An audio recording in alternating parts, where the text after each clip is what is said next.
شكرا شكرا شكرا شكرا ليكم. الله يخليك. تسلم تسلم. مساء الخير. انا بحبك اكتر. مساء الخير. مساء الخير.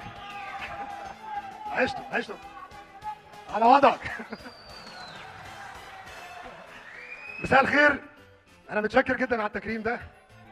اهو متشكر جدا على التكريم ده. وانا بجد سعيد ان في جهه في مصر دلوقتي بتهتم بالفيزيك وكمال الاجسام. يعني اللي فيكم من سني او اكبر شويه اكيد كنتوا عارفين ما كانش في حاجه اسمها جيم اصلا زمان. يعني كنا احنا فوق السطح بنتمرن زي ما شفتوا في الكليب كده، او في الجنينه او اي حاجه. انا اول جيم اتمرنت فيه في حياتي كان في جراج في فيصل. جراج حبيبي الله يخليك. تسلم. كان جراج فعلا، ما كانش في حاجه اسمها جيم في الوقت. جراج بيتفتح يتقفل زي الدكان كده. يعني ارقى جهاز فيه كان البار بتاع الاسمنت لو عارفينه طبعا.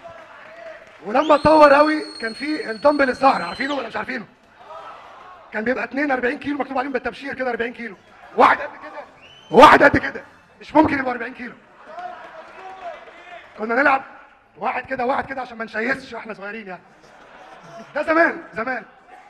في الزمن ده كان لينا مثل اعلى. كذا حد في الجيل القديم ده كان عندكم الشحات مبروك. ما كانش فيه انترنت، ما كانش فيه معلومات، ما كانش فيه امكانيات، وبقى بطل عالم. صح ولا لا؟ هو عملها الوقت ده. شكرا. في الوقت ده يعني هو عمل معجزه الحقيقه. احنا كنا صغيرين وشايفينه مثل اعلى، وكان في كذا مثل اعلى. دلوقتي احنا كبرنا، مش قوي على فكره بس كبرنا. اللي من جيلي فعلا دلوقتي بقى الاصغر مننا شايفيننا مثل اعلى، واحنا المفروض نبقى زي ما احنا مثل اعلى في كمال الاجسام، نبقى مثل اعلى برضه في السلوكيات. شكرا.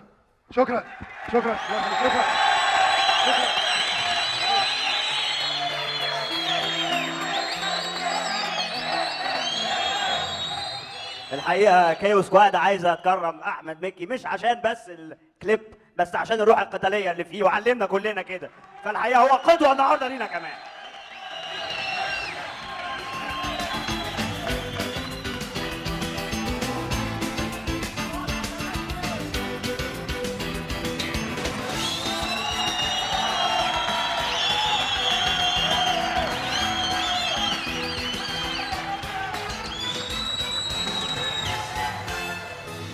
شكرا.